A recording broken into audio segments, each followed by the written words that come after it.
Welcome to Jumpstart Your Joy. I'm your host, Paula Jenkins. This is a podcast that's lovingly curated to offer you a refreshing pause from the daily grind. In each episode, I'm inviting you to step outside of your routine and intentionally engage with stories of resilience, joy, and possibility. Each of these episodes creates a space for reflection and inspiration to reconnect with what brings you meaning and magic in your life. I'm excited to be speaking with Deb Cooperman, who is an amazing coach and journaler. She has this amazing, beautiful, reflective heart that she really graciously shares just about as soon as you meet her. I love that Deb shares how valuable and wonderful developing a journaling practice can be and how it can really help you work through some of the things that come up in your life. If you want to learn more about Jumpstart Your Joy, you can find everything you need to know over at the website, which is jumpstartyourjoy.com. While you're on the website, you'll find more information about the retreats and labyrinth walks that I lead, and you'll also find the entire back catalog of over a decade's worth of episodes that are all curated to bring more joy to your life. I hope you'll go check them out. Deb, welcome to the show. I am so glad you are here.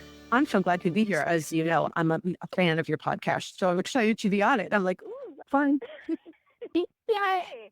Well, why don't you kick it off by telling us what you loved most as a child or at school? What were your early sparks of joy? It's like so many things, like anything art, most things nature.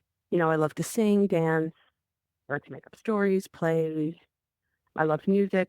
You know, I was born in the early 60s, so I was surrounded by great music, and that was really huge for me, and it still is. But what I really think was interesting was I think kids find delight and joy all over the place. So before we're taught to sit still and not be so big or so loud, or girls don't do this or that thing. And I think the older we get, the harder it is to identify the things that bring us joy. Because I was just thinking about it, and I was like, I can't remember a lot of the things because they get kind of obscured by all the cultural norms and expectations and stuff that keeps us so, I don't know the word I'm looking for, but you know, I think your work, you know, helping people jumpstart their joy, is a huge invitation to self-growth and learning, because to find true joy, not just the stuff that's distracting and fun and all that, I think we have to unravel all the gunk that's between our grown-up responsible selves and the kind of playful, uncontained, joyful kid we once were. Because I think about it, it's like, I used to dance, I used to do this. Like, yeah, a lot of things. I'm totally grinning. I'm like, yeah, like there's so much in there because some of it is almost it's institutionalized learning, but it's also the socialization of becoming a human, I guess. Yeah. And that's hard because I think you're totally right that it is really hard right now, maybe as an adult for lots of people, to recall what brings them joy.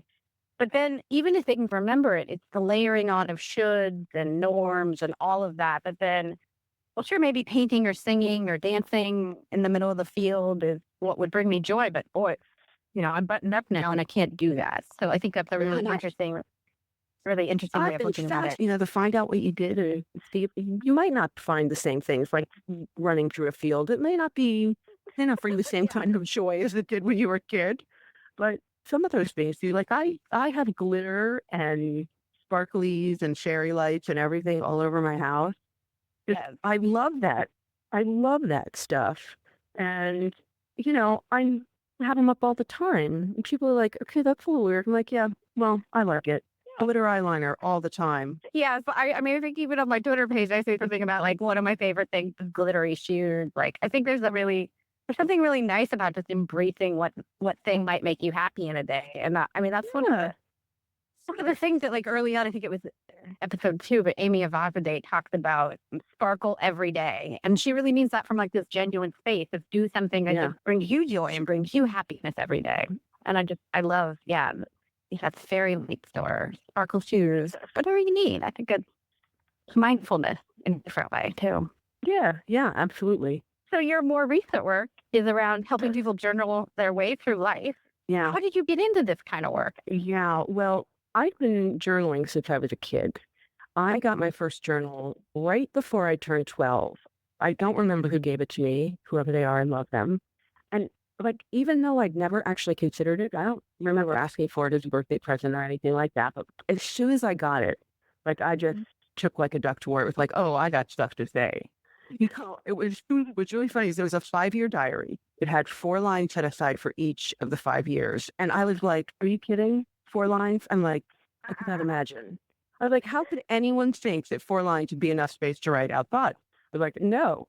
So I crossed out, it's like this really like very mod 70s little diary. And it had gold filigree 5-year diary on the cover. I scratched out the 5 and I wrote the word 1 in its place. And I was like, I have a 1-year diary. And I wrote my daily thoughts. And at the time, it was like I was writing about how my parents didn't understand me and which kid I had a crush on and, like school that day and whatever. But as I got, older, it deepened, obviously, but I continued to do it off and on, sometimes journaling less than others. But I'd say in my late 20s, it became pretty much a daily practice. And the story of how I got to the work I do is I say it's pretty sort of journaling meta, because when I look back at the twists and turns in my life, it's kind of a no-brainer that I got here. But while I was in it, I would not have been able to tell you that this is where I would wind up.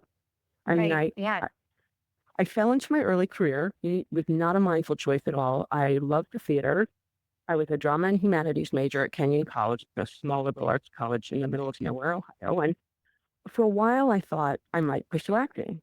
And I really loved it. And that was pretty good. But one week during my senior year, I got a taste of what life was really like for a working actor, because I auditioned for 2 different shows. And like I said, in a stretch of about a week, where one director said to me, they refer to this character as a 10 several times. And, she said some kinds of things about her. Yeah, you're not that looking or anything, but you're not a 10.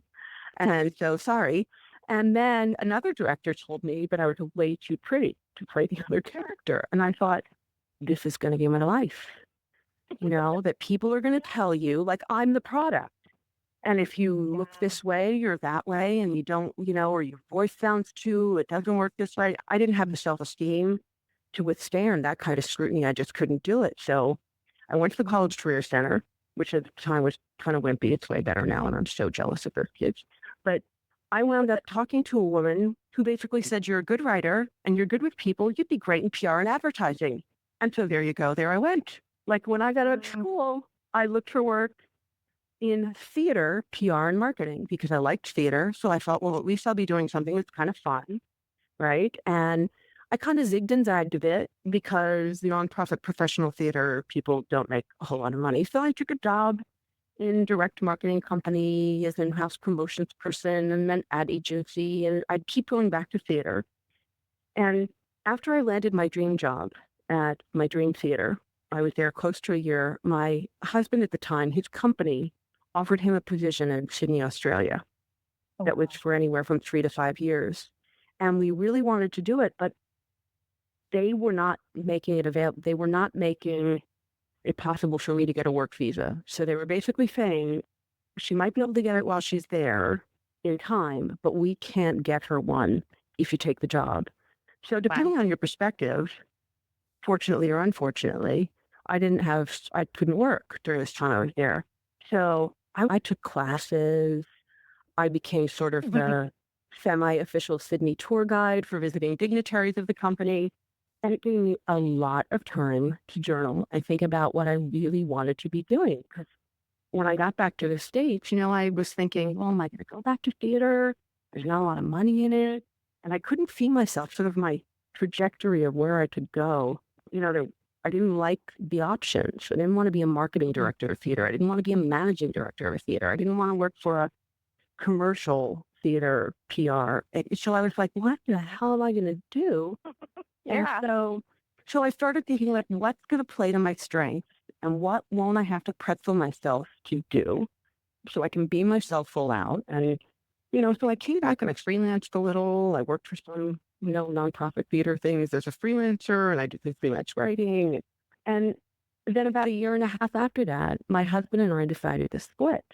And I sort of became a cliche and statistic. I was divorced and I moved to Northern California to figure out what I wanted to do, because I could. At that point, it was like mid-90s. I had just heard about coaching. And I figured I'm going to get a coach to help me figure out what the hell I'm doing. And after working with her for a while, she sort of said, if you could do anything and you were well paid, what do you think you'd like to do? It doesn't have to be a real job or anything like that. How would you spend your time? And I said, well, I like to kind of be a professional friend, a cheerleader, like a party stroller, a mascot. I like had all these slashes, writer, baker, spin center. Like I totally relate to the Renaissance soul standard, you know, potential like profile of so many of the folks you have on your podcast. But the thing was, I couldn't pay it down. And after a while, she said, I know it's sort of cliche to tell you this, but I think you need to be a coach because you get to do so many of those things that you like as a coach, and the party shower, storyteller, space fitter, that's workshop there. So in Northern California, there's this, one of the first or the earlier coach training organizations was there in Northern California, CTI. So I found them, took a class with them, and at the same time, I was looking for part-time work, and they had an opening for a promotions person, and I wound up working for CTI. I was in their promotions department. And so I took all the Amazing. courses, and at the same time there, I'm taking writing workshops because I really love writing, and I'm really trying to expand my writing. And after a while, we work in a coach training organization, or when I worked in a coach training organization, you're around a lot of people who are asking the big coachy life questions. What do you value? Are you taking a stand for your values and all that kind of stuff? And I was out in California all by myself. My family was all back east, and my sister had two young kids, and I guess her eldest was in high school, but two young kids, and then my brother had a baby, and I kept thinking, these kids are not going to know me. I'm not going to know them, and my parents are not going to be around forever. And family is a huge value to me, and yet here I am in California. So I moved back east, and before I left, I asked the woman in my writing workshop, what am I going to do without this workshop? I love it. She's been home for me. And she was like, duh, you're going to start your own. And so that's a really long story. So I came back east trying to come, bringing coaching that was still relatively new at the time.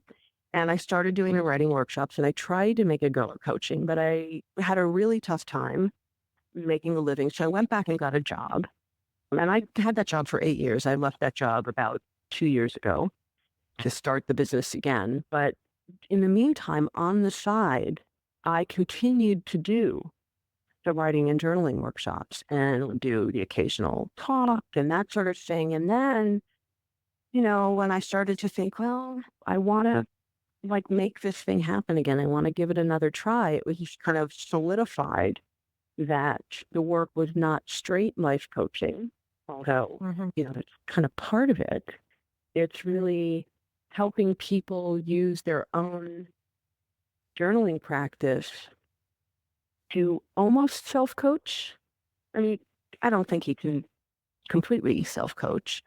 I don't want to put all of us out of business, but I honestly don't think that people really can entirely self-coach. But I think that it sort of informs the process and gives people a tool that deepens their self-exploration. And if they're not going to be in coaching, it's still a marvelous thing.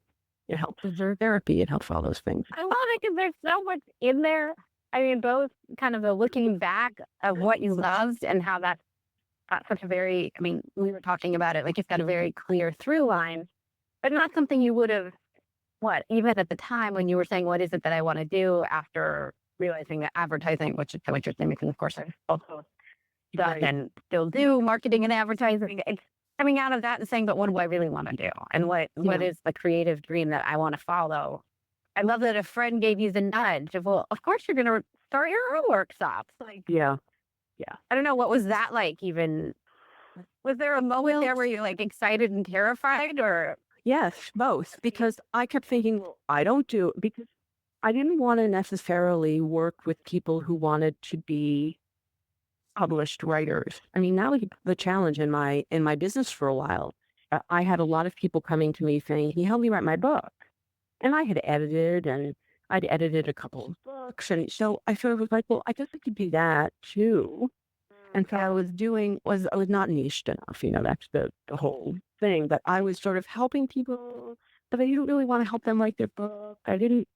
So when my friend Ruth said, you're going to start your own workshop, I was like, yeah, but I don't want to work with people who are doing this because they want to be published.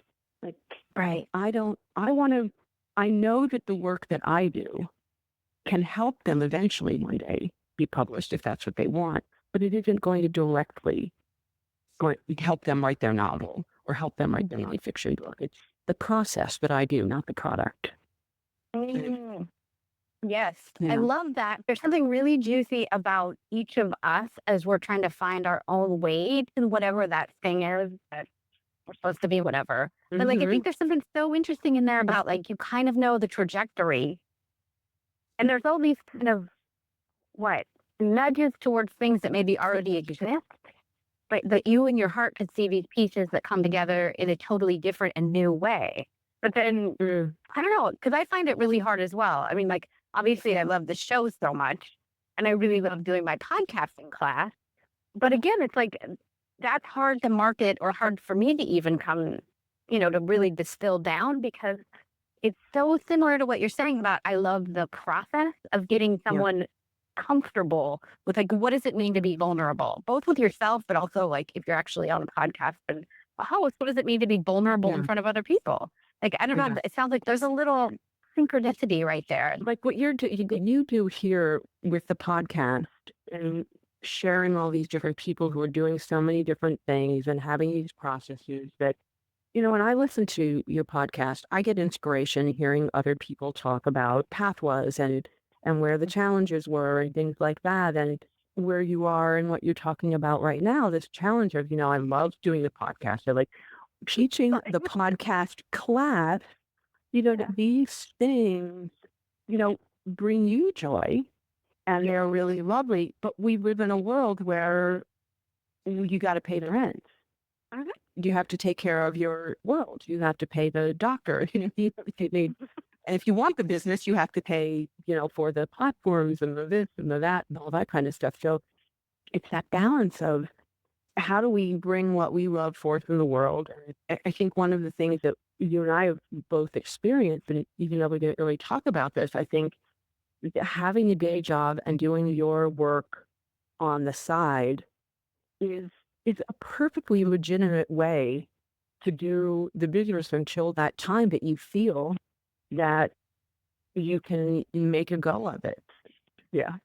When someone is maybe either working with you, I know you have programs where it seems like there's a group, or you also do one-on-one coaching. I do one-on-one coaching. I do, groups, but my favorite thing to do is to work with people in groups, journaling groups. And to me, it's just helping women unravel the conditioning and unrealistic expectations that they've absorbed in their lifetime through this process. It is a magical practice. I really do think it's a magical practice. There are tons of studies out there that will tell you that it can rewire your brain for optimism and success, and it can improve health and well-being. I mean, it's magic. But for me, it's a tool, and it is a magical tool, but it's going to, I think, help women get to know themselves better, stop apologizing for perfection, taking up space, and every damn thing that women apologize for all the time. And I love that you just said that because, I mean, especially I'm really struck by that sometimes we apologize for taking up space or for having an opinion, or that we couch it as in my humble opinion. Well, right. Like, what do you think that is? Why are we, what's the conditioning? What does it take to throw that to the side and just. Wow. That is huge. That is a question for the ages. I really think you look at what's happening in the world now. I don't even know if I can get into that. It's just so huge. I think the thing that I have decided is that, if I look big at the huge arc of the world and can I change those big, big things I don't think I can, but I can make a difference in a couple people's lives. I can help some women get to the place where they can embrace their uniqueness and give up the idea that there's some sort of normal and that they're not it. Because I think that when women are feeling that, the rest of the world starts to feel that. And so I suppose what I want to do is I want to make the difference in the ponds that I'm in, because it's so freaking big. It's just so big. And the tentacles are everywhere. They're everywhere. And if I start to go there, I'll cry. If I can make a little difference in my little pond. I mean, I don't know about you, but I can totally personally feel the immensity of it. I mean, because you can't really look around very far and not see how there is messaging. And I'm realizing that this is not limited to women, of course. The topic of intersectionality is also pertinent and important and coming up. I mean, and so I think starting to see that, like, even, we could talk about my car for a second. I'm 4'10", so it was hard to buy a car. Even when I think about that, like, it seems silly, but thinking about, like, I literally couldn't buy some cars because I couldn't see out of them. So I think it's just a great little analogy for, like, how does society set itself up just by the fact that they're going for what is stereotypically the average person. And then, but who are you leaving off to the side in making the decision that, in this case, the seat only goes so far, or your windows only, whatever, angled this way. So it's interesting because I think, I guess I'm just saying, like, I can sense it's so much bigger. And I think the fear is, like, where do we even start to dismantle things? Right. And that stops us, or stops me sometimes dead in my tracks, because I don't know. Yeah. Like, well, where is the best use of this? Of my anguish and outrage. Like, where can I direct it to actually even make an impact? It's interesting. I had a woman that you had on your podcast ask me to do, she did a written interview on her Chrissy Tending, and that's her, Love Chrissy. So she had me, and she asked these questions about, as a world changer, what do you put your heart and soul into? And I thought they were great questions. And the thing that hit me when I was writing, because when I journal and when I write, I discover things I didn't know about myself. Well, meta moment. I was writing, and I realized sort of this basic thing. It's like, I want to do all of the things. Like, lately, there's been, here's a protest here, there's a march there, there's a thing here, tie your name to this, do that. And if I allow myself to look at all of these things and think I have to do all of these things, I will be wiped out. I will have no energy for any of them. And the thing that where I can affect change, I won't be able to do it because I won't have the energy. I think that that's been a decision that I made quite a while ago, and that was a decision that I made with my business. I had a lot of people say, well, I'm really disappointed because I liked working with you one-on-one while I was trying to write my book. And people that I've been working with for a really long time, I might still do that work, but I'm not selling that anymore, because, like, how well can I affect change if I try to affect change over all these different places? Like, the people in my theater community, I would have people call me, say, can you help me with some PR stuff? I've just stopped taking side gigs to help them write their copy. No, there's only so much one can do. I love you. I hope that your theater does really well. Go forth and prosper. And it ain't me, babe. Take such a present.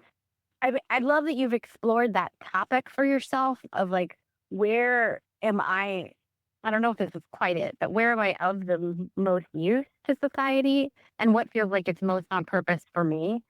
Because it's so easy to feel like getting caught in that trap of, I have to say yes to all the offers. Kind of making an improv joke there, I guess, but, like, because what if I say no? What does that mean? Yeah. And what does it mean if there's money tied to that offer? What does that mean if that money doesn't come in? Because it takes a lot of presence to go the other direction and say, well, no, that isn't on purpose for me. Well, I think the thing about it, in my experience, I was certified by CTI in, like, I want to say, like, was it 99 or 2000? I've been doing this for a while. And I honestly believe, like, I know a lot of people say, oh, no, you've got a niche. In the beginning, I think you do take people when you're trying to figure out what you do and what you do best. I personally have always journaled. I have always, I mean, not always, 12 years old, but used journaling as a way to understand myself, to get present, to see where I trip myself up, to notice things in my life, to really improve my attitude, all these things, all the things, the magic that journaling can do. I have been doing it for a really, really long time. I didn't realize that this was the way that I was going to do my work. It took me a long time to get there. I don't think we magically know. And I look at a lot of my friends who are coaches and who are successful coaches. There are only a couple of them that I can think of in my head who knew almost immediately their niche. I look at most of my other friends and they're like, it takes us a while. So I say, yeah, go ahead. Don't beat yourself up over that one. Just take the clients and you're really good. You ask great questions. You're really thoughtful. And so you're going to help the people who come to you. And as you're working with them, you'll uncover for yourself too where your strengths are. I mean, obviously, the whole joy thing is huge for you. And that's a big piece. And you have that whole spiritual background. So there's all that stuff that weaves in and out of that. So I think anybody who comes to you is going to get some great value. So take them on. Yeah. Thanks, Sam. And it's interesting. I mean, it strikes me that goes meta on us as well very quickly because it's similar to the journaling thing of, really following your heart and being true and maybe just listening a little bit to yourself and having the faith that even if you're not quite sure why you might take on that client or pick up that pen that day or whatever it is, that you're going to learn something about yourself in the process. I think that's super interesting. I think the hard part about journaling for so many people, and not even journaling, but coaching, is we want a formula. We want a formula that is going to say, do this, do this, do this, and you will get this. Yes. Do A, B, and C, and D will happen. And it's not like that. The world doesn't work like that. I mean, we have only so much control over our own, there are things we can control and there are things we can't control. And so if you look at these things and we think that there are steps that work for everybody, that it's one size fits all, and I do this program that I'm going to come to some magical realization. That's one of the reasons I love journaling, because I can ask a question of a room full of 50 people and it can elicit different responses from everyone. They'll go in totally different places. They'll have totally different reactions to it.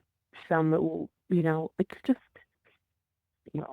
obviously I love it. I love the practice. I think it's helpful. I love that. Well, and when you take away the rule or the whatever that is, people's proclivity to having rules and open it up for them to say, hey, what if there aren't any? Like, what if you already know this stuff? Because it's already inside of you. It usually, there's a really beautiful thing that happens with groups when that's what it's set as the framework for something. Yeah.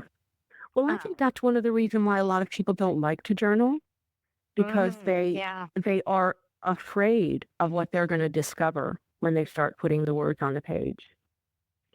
They're afraid that there's something in the back of their mind that says this thing isn't working, that thing isn't right, or I'm going to need to commit to something that I'm a little chicken shit about and I don't really want to do.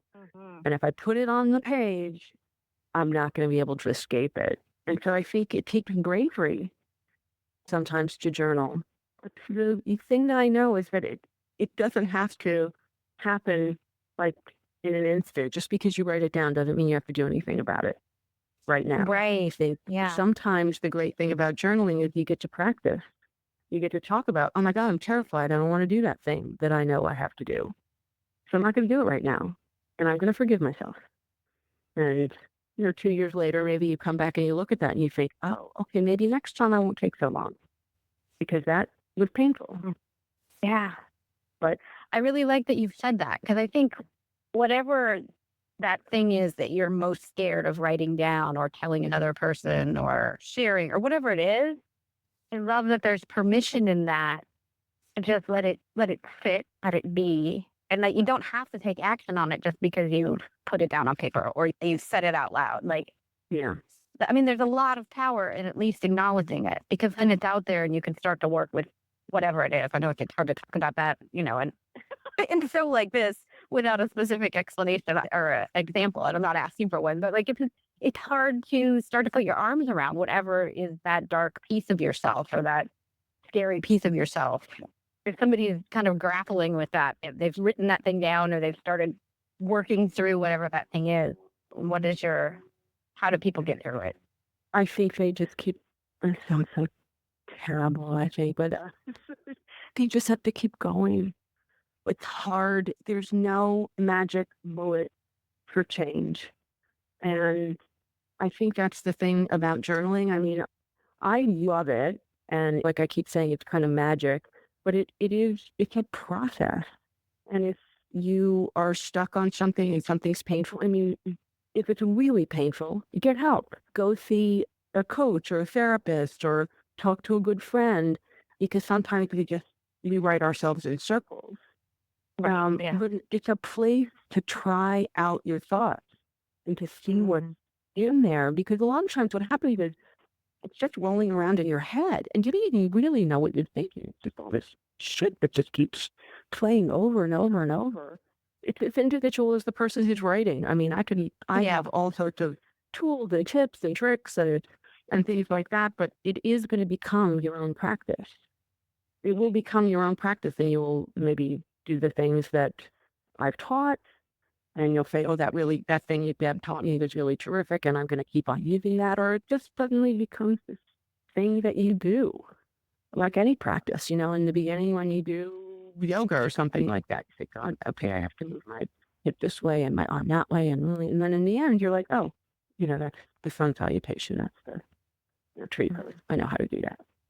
Think about the angles and how you, so it's Right. similar thing. It's a practice. Right. Well, and as we look kind of at January, if somebody's saying, yeah, I kind of would like to try this out, or they know like in their heart of hearts that journaling has been something they're drawn to, or maybe they had a journal at age 12 that, how does one ease back in if it's a new practice or reacquainting themselves with this practice? What's a beautiful way, an easeful way to start it again? I can tell you a couple things. You're okay with me just sort of pimping I have a free ebook called Write That Shit Down. And it's about how to journal and why it's just about the best thing you can do for everything in your life. And what I tell you in there, that give you some ideas about what to do. But my first one, I'm not a sort of crunchy granola kind of journaling person. I'm kind of crunchy granola and a little kick-ass. And so my first tip for you is a little wise ass, but I just say you have to start writing. I know that's really, kind of like, really what? But tell me what you do. I say you pick up the pen, you get some paper, and you just put the pen on the paper, and you say, you can even write it on the page, okay, subconscious, or okay, mind, let's have a conversation here. And if you don't know where to begin, write that down. I don't know where to begin. Yeah. I want to start journaling. I'm not sure what I'm supposed to do. Like, what am I supposed to do here? This isn't going to help me. Have the conversation. Talk to the page. You're talking to yourself. Have the conversation. Really put it out. If a to-do list starts running through your head, I always say, let the to-do list run. Like, let it run. Because eventually something will pop up that will feel like it needs a little bit more air, a little more of your attention. And you'll say, oh, okay, let's go here a little bit. Let's get on that train and ride. Let's see where that takes me. Yeah. But Seems like it's a little bit, especially if it's old, you haven't been doing this recently, like any practice, it's going to take getting back into something or starting something. And it's almost, I don't know. I mean, when I'm writing, especially if I'm trying to force a blog post or whatever, there is a lot of gunk. I think that word come up a couple times, but it's a great one. Like, you've got to clear the path so that you can get back into or access some of that deeper wisdom that's probably, like you're saying, just waiting to bubble up and make itself present. Yeah. And sometimes you can just say, I want to get to the stuff that I need to get to. Yeah. So I'm inviting it out. Let's go. Like that. One of my favorite tricks for people is when they're writing, it's not a trick, it's really just a tool, but when people have been writing for a while and if they feel stuck, It's really simple. Just write down what I really want to say is, and then keep going. Because every time you do that, somehow or another, it's a magical invitation to say, all right, I'm serious. Like, let's talk.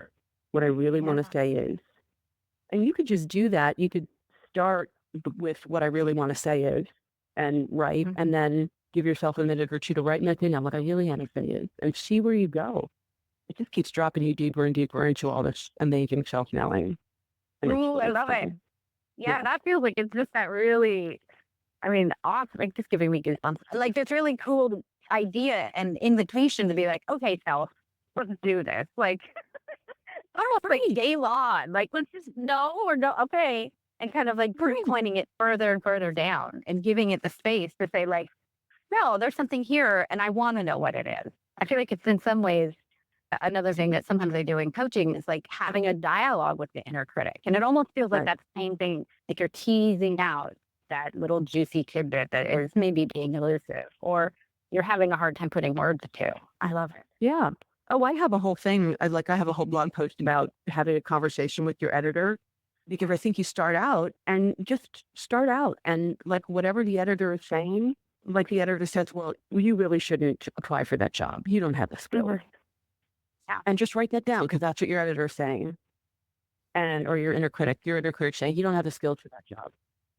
Okay, well, maybe I don't, but if I don't try, so like actually have the dialogue, do it like a play, inner critic. Yeah. Don't try, you suck. And then you come back and like, you suck. And eventually you get to it. Like, I actually have an example on a blog post of the conversation I have with myself. And I think it becomes fun. It kind of becomes fun because you like bring it out. And when you bring it out into the light, it just cannot survive.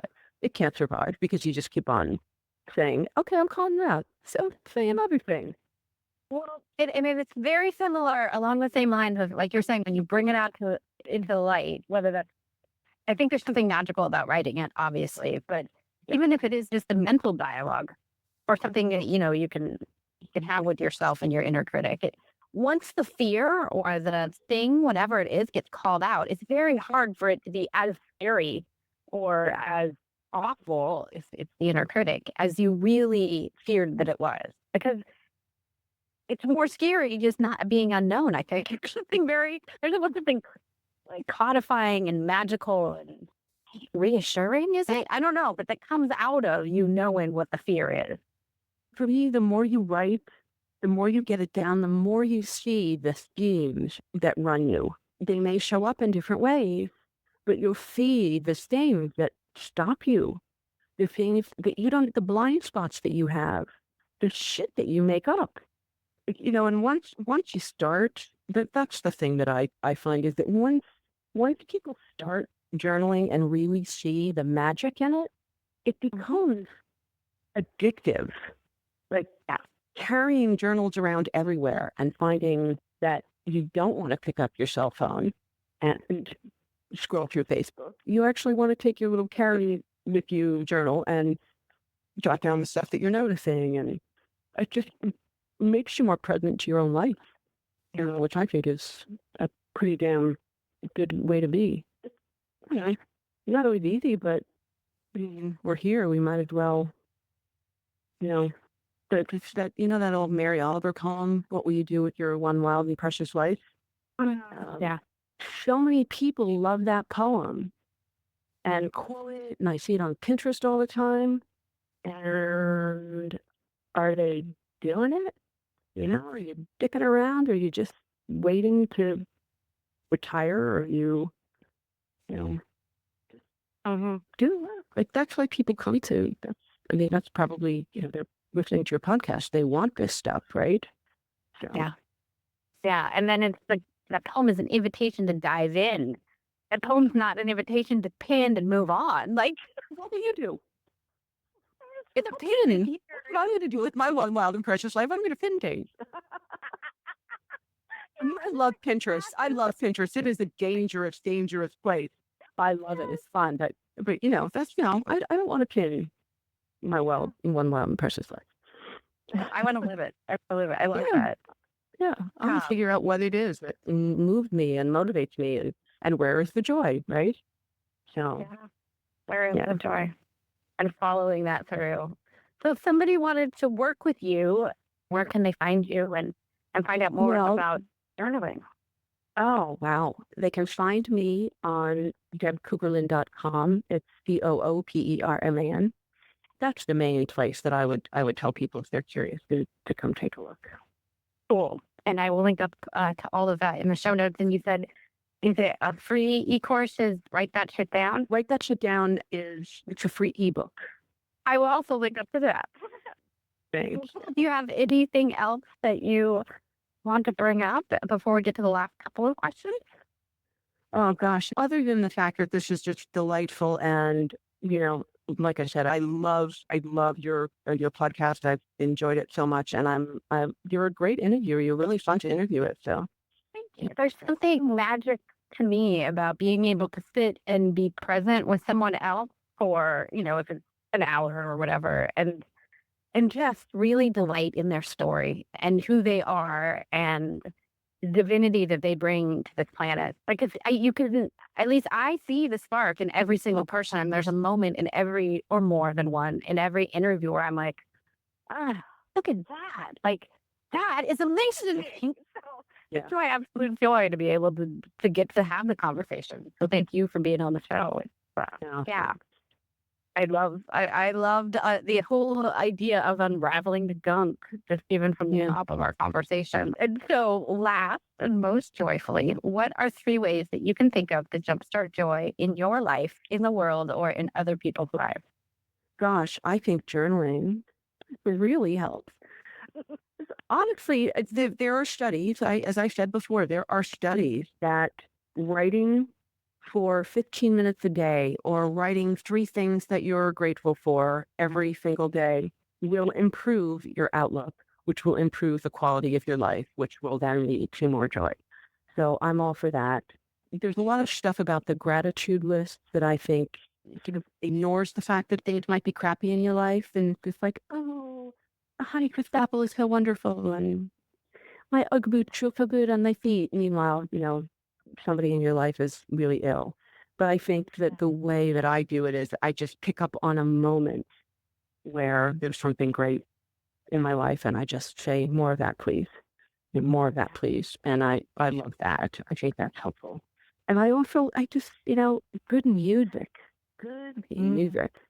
Always. And that's another one to me, having a soundtrack, listening to good music when I cook and all that sort of stuff helps. Paying attention to your life. Oh, Deb, this has been amazing. Thank you so much for being on the show. Oh, thank you, Paul. I had so much fun. Obviously, you can tell I could talk about journaling for hours, clearly. Thank you so much for tuning in to Jumpstart Your Joy. I'm so grateful for the guests and for everyone who's been a part of the show and the community since 2015. It is such a treat to get to do this show, and it is such a labor of love. If you're not yet subscribed, you can find us on YouTube, or you could follow along in your favorite podcasting app. Please take a moment to do one of those 2 right now, and I invite you to share this episode with a friend if it was meaningful to you. If you'd like to learn more about the show or catch up on all the past episodes, you can visit jumpstartyourjoy.com, and while you're there, you'll find out more about upcoming retreats and labyrinth walks, along with everything else that I'm up to. And you want to be sure to sign up for the newsletter to stay up to date. Thank you so much for being a part of the Jumpstart Your Joy community. And until next time, I hope that your day is filled with so much joy.